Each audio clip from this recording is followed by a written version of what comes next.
श्री संत बाळूमामा सत्यवादेवी मेतके बघा सुरेश कारभारी बोला जय बाळूमामा। त्यांनी मला म्हटलं कॉल केला नाही काय नाही कस काय आलो पण काय चमत्कार आहे कोणंटाव।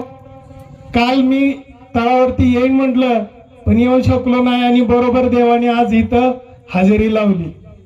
चमत्काराचा विषय असा आहे कारभाऱ्यांनी सांगितलेल्या शब्दाचं करकम परिसरात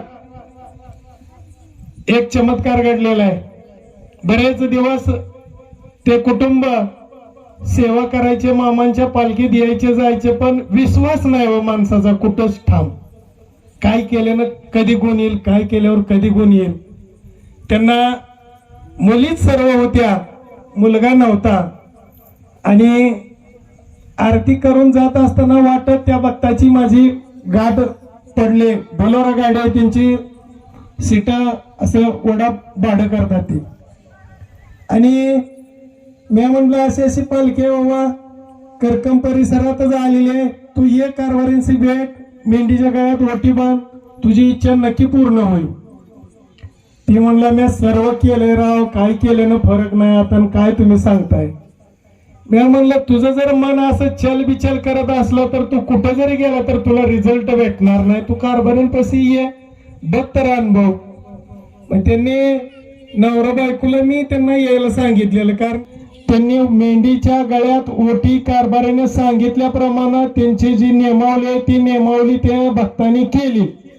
कारभाऱ्याने सांगितलं होतं तुला नाही जर मुलगा झाला तर माझा उजवा कान कापून देईन म्हणलं होतं आणि आता मग त्यांनी तशी सेवा केली बरं का खरंच सांगितल्याप्रमाणे आणि त्यांना मुलगा झालेला आहे। 3 मुली होत्या मुलगा झालेला आहे आणि आता थोरात हा भक्त पांढऱ्यावर स्थित परिसरात ही पालखी होती त्या ठिकाणी त्याची मालकीन यायची तळावरती आणि घरचं बघत बघत वारी करायची पण तिचा पण हाच प्रॉब्लेम होता आणि तिला मुलगा झालेला आहे। त्यांनी सुद्धा भरपूर दवाखाना केला पण ही पालखी ज्या परिसरात जवळ होती त्यावेळेस ती मुलाला जन्म दिलेली आई जी आहे ती ह्या पालखीत आलती कारभाऱ्यांनी ओटी भरली होती।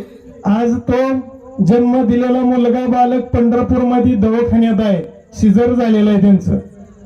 असा चमत्कार प्रत्येक ठिकाणी आहेत अनुभवण्यासारखा चमत्कार आहेत। आपल्या परिसरात मेंढी माऊली आलेली आहे।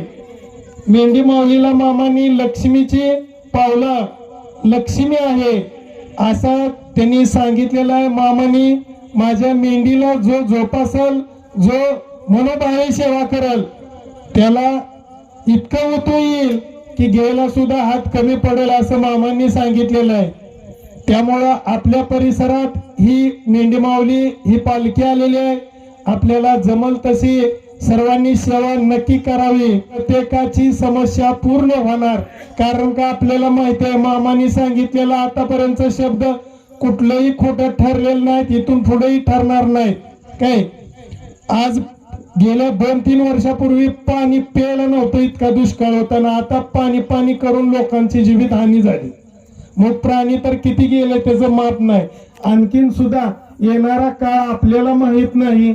आपल्या परिसरात ही मेंढी माऊली आले सर्वांनी सहकार्य करा ज्याला जमल त्यांनी जमल तशी सेवा करा।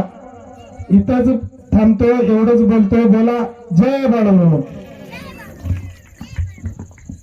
असेच आपले नवनवीन व्हिडिओ पाहण्यासाठी आपल्या चॅनलला लाईक करा सबस्क्राईब करा कमेंट करा आणि बाळूमामाची आरती प्रवचन रोज पाहण्यासाठी विसरू नका बोला जय बाळूमामा।